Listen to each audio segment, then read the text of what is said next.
فمن بدلہ سے شروع کرنا ہے. اعوذ باللہ من الشیطان الرجیم. بسم اللہ الرحمن الرحیم. فمن بدلہ بعد ما سمعہ فإنما اسمہ علی الذین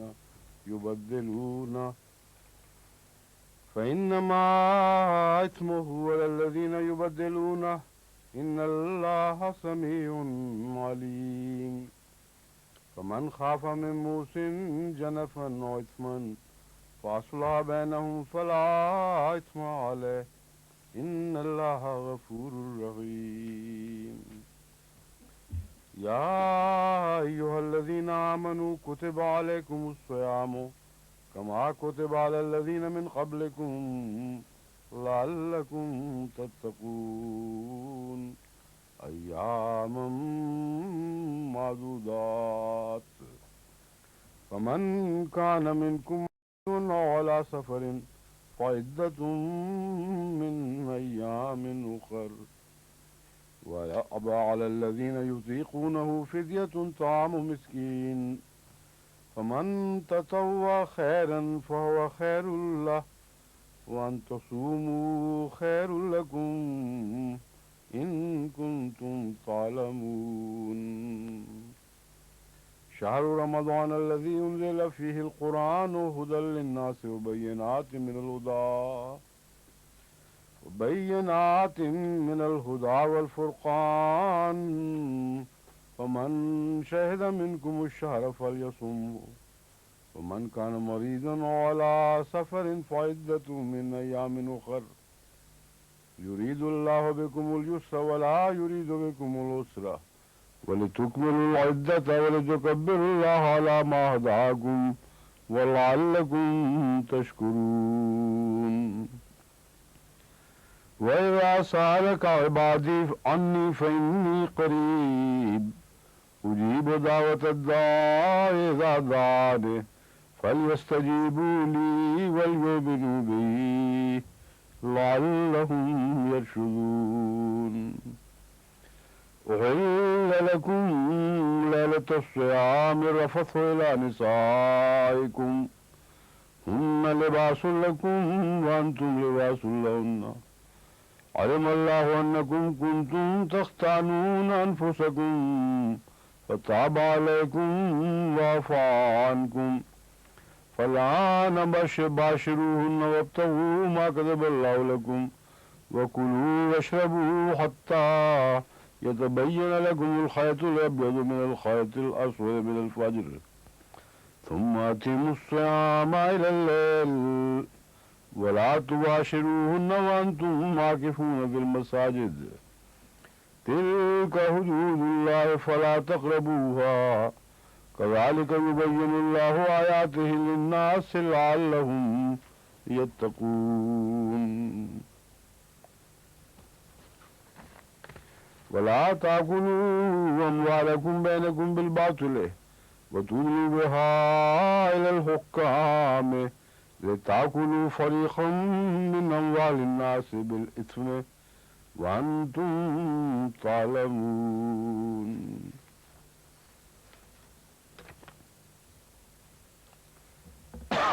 فمن بدلہ بعد ما سمعہ پس جو بھی اسے سننے کے بعد تبدیل کر دے فإنما اسمہ علی الذین یبدلونہ تو یقیناً جو لوگ تبدیل کرتے ہیں جو لوگ اسے تبدیل کرتے ہیں انہی پر اس کا گناہ ہے.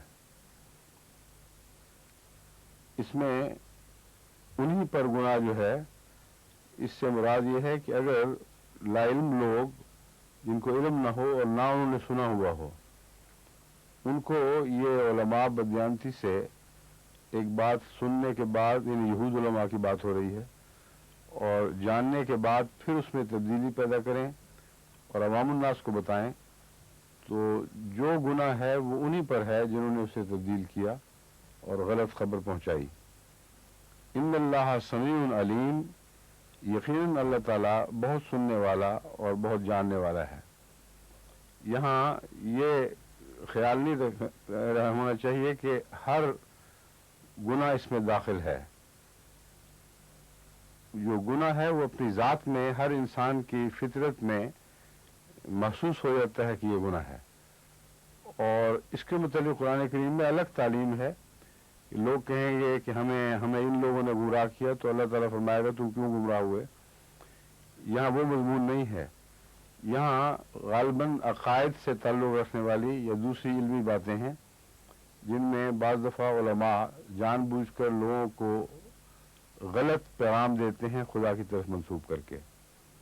سنتے ہیں، جانتے ہیں، پھر بھی اسے تبدیل کر دیتے ہیں. ایسی صورت میں ان معاملات میں ان کا گناہ انہی پر ہے جنہوں نے اس کو تبدیل کیا. ان اللہ سمیع علیم، یقین اللہ تعالیٰ بہت سننے والا اور بہت جاننے والا ہے. فمن خاف من موس جنفا اور اثمن، یہاں ویسے وہ تعلیم کی بات نہیں ہو رہی تھی، یہاں اس وصیت کے تعلق میں بات ہو رہی ہے. اس لیے خصوصیت کے ساتھ اس میں دوسرے گناہ شامل نہیں ہیں. یہ میں وضاحت کر دوں اس بات کی. مضمون وصیت کا چل رہا ہے، لیکن ایک درمیان میں قرآن کریم بعض ایسے بیان دیتا ہے جو اپنی ذات میں اصولی بیانات ہیں. اس کانٹیکس سے اٹھا کر بھی ان کو رکھیں تو ہمیشہ کی ایک اصولی تعلیم ہے. اس پہلو سے میں اس کی وضاحت کر رہا تھا، ورنہ یہ مضمون وصیت کا چل رہا ہے. اور وصیت میں اگر کوئی سن کر اس میں تبدیلی پیدا کرتا ہے تو وہ اس کا گناہ گار ہے. اس تبدیل شدہ حکم پر عمل کرنے سے اگر کوئی نقص پیدا ہوتا ہے تو وہ لوگ جو اس پر عمل کرتے ہیں ان پر اس کا گناہ نہیں ہے. ایک تو یہ اس میں خاص طور پر اس پہلو سے یہ بات قابل ذکر ہے. دوسری یہ کہ اگر ایسی تبدیلی پیدا ہو جو قرآن کریم کی واضح ہدایت کے مخالف تبدیلی ہو تو اس صورت میں بھی گناہ گار یہی لوگ ہوں گے. ان کا گناہ اپنا ہے، لیکن جن لوگوں کے علم میں ہے ان کو اس کی اصلاح کر لینی چاہیے. یہ مضمون ہے جو اس کے بعد اب بیان ہوگا. چنانچہ اللہ تعالیٰ فرماتا ہے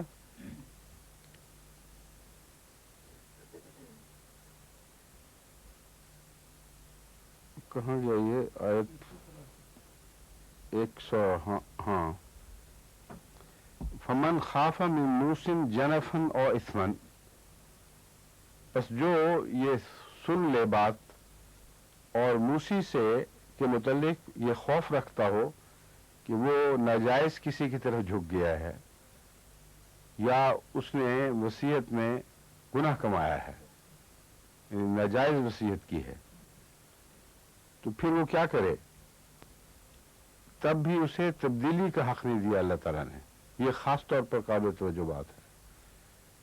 یہ نہیں فرمایا کہ پھر اس کو حق ہے کہ اسے تبدیل کر لے، جو صحیح سمجھے اس کے مطابق کر دے. یہ خالص بددیانتی ہے.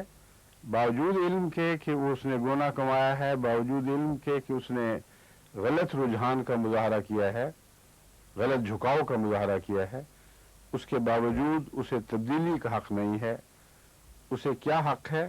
فاصلہ بینہم، اسے یہ حق ہے کہ جن کے حق میں وصیت ہوئی ہے ان میں اصلاح کی کوشش کرے، ان کو سمجھائے کہ وصیت تو یہی تھی جو میں نے تمہیں بتا دی ہے، لیکن ہے ناجائز، اس لیے تم اصلاح کر لو اس میں. تو جن کو کوئی چیز ملتی ہے ان کا اصلاح کا حق موجود ہے.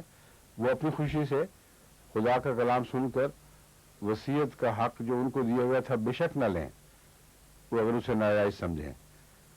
تو مراد یہ ہے کہ ایسے موقع پر وصیت سن کر ریکارڈ کرنے والے اور آگے پیغام پہنچانے والے پر یہ تو جائز نہیں ہے اس کے لیے کہ وہ وصیت تبدیل کرے، مگر یہ اس کا حق بھی ہے اور اس کو چاہیے بھی کہ وہ آگے بات پہنچاتے ہوئے ان کو سمجھا دے اور کوشش کرے کہ فریقین میں صلح ہو جائے. یہ جو پہلو ہے یہ ہمارے قضاء کے نظام کے لیے بہت ہی اہم ہے. بعض لوگ درخواست دیتے ہیں کہ فلاں وصیت پر قرآن کریم کے مطابق عمل نہیں ہوا اور وصیت جو ہے وہ غلط ہو گئی، تو اس پر جھگڑے چلتے ہیں اور قضا بیچ میں فیصلے دیتی ہے. افتاء کو بھی غور کرنا چاہیے اور قضا کو بھی اس آیت کے منطوق پر کہ یہاں قرآن کریم نے اس شخص کو ذمہ دار قرار دے دیا ہے جس نے غلط وصیت کی ہے، اور سننے والے کو حق نہیں دیا کہ اس نے وہ تبدیلی پیدا کرے اور اصلاح کی کوشش کی حد تک تلقین فرمائی ہے. بس ایسا نظام غالباً، میں ابھی فتوے کے طور پر نہیں کہہ رہا لیکن میرا رجحان اسی طرف ہے کہ ایسا نظام ہونا چاہیے جو غلط وصیتوں میں جن کے حق میں وصیتیں ہیں ان میں اصلاح پیدا کرنے کی کوشش کریں، ان کو سمجھانے کی کوشش کریں. لیکن بعض ایسی صورتیں پیدا ہوتی ہیں کہ وصیت ہے ہی نہیں، وہ الگ مسئلہ ہے. اس صورت میں قضا کو کس حد تک دخل کا حق ہے اور ملکی قانون کے لحاظ سے کیا صورتیں بنے گی، یہ ایک الگ بحث ہے، اس کو میں یہاں اس وقت نہیں چھیڑنا چاہتا. میں یہ بات کہہ رہا ہوں کہ اگر کوئی موسی جان بوجھ کر وصیت کر دے جو بعضوں کے نزدیک گناہ کا رنگ رکھتی ہو، اسے تبدیل کرنا کا کسی کو حق نہیں. اللہ تعالیٰ نے اس حد تک انسان کو اپنی جائیداد کا مالک تسلیم کر لیا ہے، مگر اس کے گناہ کی جواب دہی خدا کرے گا. بندے کو حق نہیں دیا کہ اس کے گناہ کی اصلاح اس دنیا میں خود کرے. وضاحت ہوگی ہے نا اس بات کی خوب.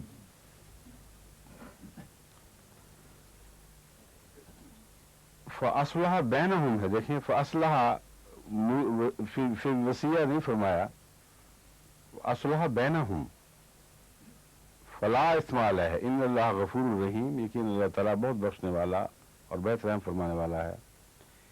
اے لوگو الذین آمنوا، جو ایمان لائے ہو، کتب علیکم الصیام کما کتب علی الذین من قبلکم، تم پر روزے فرض کر دیے گئے ہیں جیسا کہ ان لوگوں پر فرض کر دیے گئے تھے جو تم سے پہلے تھے.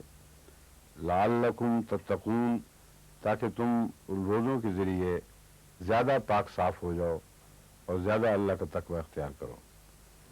یعنی روزوں کی غرض و غایت تقوی کا حصول ہے. ایام معدودات، ایامن چند گنتی کے دن ہی تو ہیں، معدودات میں معدودات گنتی کے دن اور ایامن میں چند دن. تو ایامن معدودات گنتی کے چند دن ہی تو ہیں. فمن کان منکم مریضا او علی سفر، پس جو کوئی بھی تم میں سے مریض ہو یعنی بیمار ہو یا سفر پر ہو، او یا علی سفر سفر پر ہو، فعدۃ من ایام اخر، تو اس کو یہ مدت دوسرے دنوں میں پوری کرنی چاہیے. عدۃ من ایام اخر سے مراد ہے وہ عرصہ جو بیماری میں کٹا یا وہ عرصہ جو سفر میں گزرا جس کے نتیجے میں روزے چھوٹ گئے. یعنی روزے چھوڑنا سفر میں اور بیماری میں ناجائز نہیں بلکہ عام دستور کے طور پر بیان ہوا ہے یہاں. ایسی صورت میں عدۃ من ایام اخر، دوسرے بعض دنوں میں اس مدت کو پورا کر لو جو کمی رہ گئی ہے. وعلی الذین یطیقونہ، اور وہ لوگ جو اس کی طاقت رکھتے ہیں، فدیۃ طعام مسکین، فدیہ دینا ہے ایک مسکین کا کھانا.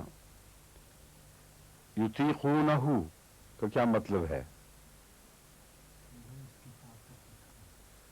اور ایک اور مطلب ہے جو اس کی طاقت نہیں رکھتے. اطاقہ یطیقوں میں دونوں معنی پائے جاتے ہیں، ایک یہ کہ طاقت رکھتے ہیں اور ایک یہ کہ طاقت نہیں رکھتے. اب زمینیں پھیرنے سے ایک جگہ ایک مضمون صادق آئے گا، دوسری جگہ دوسرا مضمون صادق آئے گا، اور ایک ہی جملے میں مختلف مضامین کو اس آیت نے گھیر لیا ہے. یطیقونہ کا ایک ترجمہ ہے طاقت رکھتے ہیں. اس پہلو سے ہو سے کیا مراد ہوگی؟ جو لوگ فدیہ دینے کی طاقت رکھتے ہیں. یطیقونہ ففدیۃ طعام مسکین، جن لوگ جو غریب نہیں ہیں جن کے پاس فدیہ دینے کی طاقت ہے وہ فدیہ بھی دیں اور روزہ بھی رکھیں، یہ مراد ہے. تاکہ ان کے دل پر زنگ نہ لگے. رمضان کے دنوں میں کسی کو کھانا کھلا دیا کریں کہ اس سے ان کو تقویٰ نصیب ہوگا, اور بعد میں عدت من ایام اخر وہ اپنی جگہ حکم قائم رہے گا. دوسرا معنی ہے طاقت نہیں رکھتے, یعنی عدت من ایام اخر کی طاقت نہیں رکھتے, جن کو یہ توفیق نہیں ہے کہ بعد میں بھی روزے رکھ سکیں, دائمی مریض ہیں. ان کے متعلق فرمایا کہ پھر تم فدیہ دے دیا کرو, وہ اس کا بدل بن جائے گا, روزے کا بدل بن جائے گا. تو اسی طرح اور بھی اس میں معنی بند نکلتے ہیں, مگر یہ دو بنیادی ہیں. یطیقونہ کا معنی طاقت رکھتے ہیں, اس سے مراد ہے جن کو توفیق ہو وہ اس کے علاوہ, روزہ رکھنے کے علاوہ فدیہ بھی دیا کریں. جن کو روزے کی توفیق نہ ہو وہ صرف فدیہ دے دیا کریں, وہی ان کے لیے کافی ہے.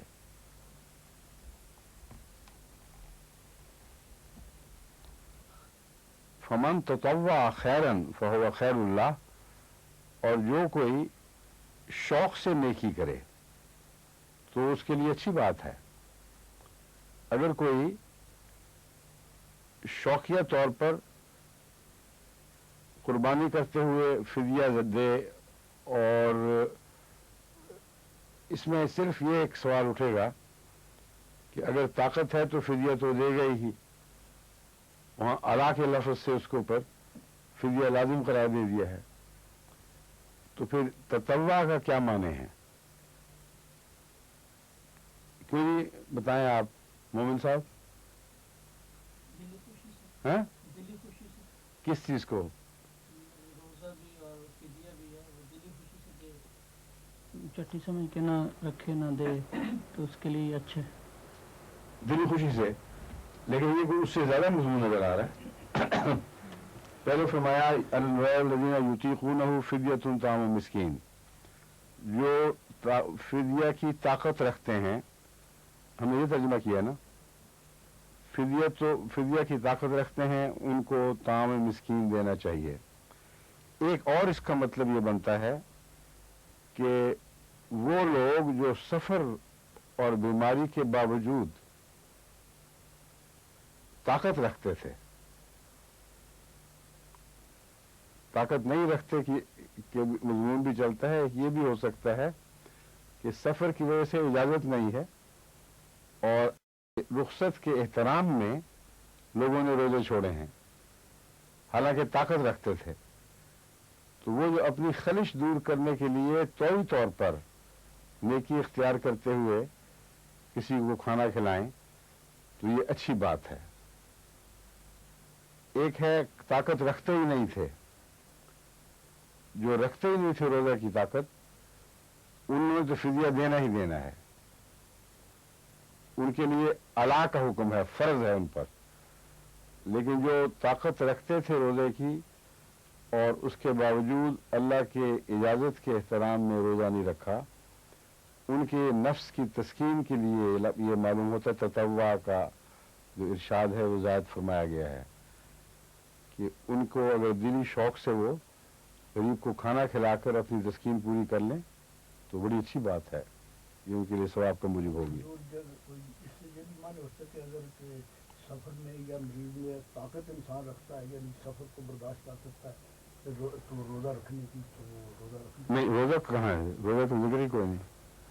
اس کا تطوع میں آ جاتا ہے نا. تطوع, اچھا یہاں آپ کی زمین روزے کی طرف پھیریں گے, ٹھیک ہے, لیکن یہ اس لیے درست نہیں ہے کہ مریض کو اجازت ہی نہیں دی گئی کہ وہ سفر میں روزہ رکھے, اور سفر میں اجازت ہی نہیں دی گئی, اور اجازت نہ دینے کے نتیجے میں جو اس اجازت سے اجازت دی گئی ہے, یہ کہنا چاہیے اجازت دی گئی اور روزہ نہ رکھے. جو لوگ اجازت کے باوجود رکھتے ہیں اگر وہ مراد ہو یہاں تو پھر سارے لوگوں کے لیے ایک تحریک ہو جائے گی کہ روزہ رکھیں, اور جو لوگ نہیں رکھ سکتے تھے وہ ننگے ہو کر سوسائٹی میں کمزور کے طور پر ظاہر ہوں گے, اور ان کا احترام مسافر کا اور مریض کا احترام اٹھ جائے گا.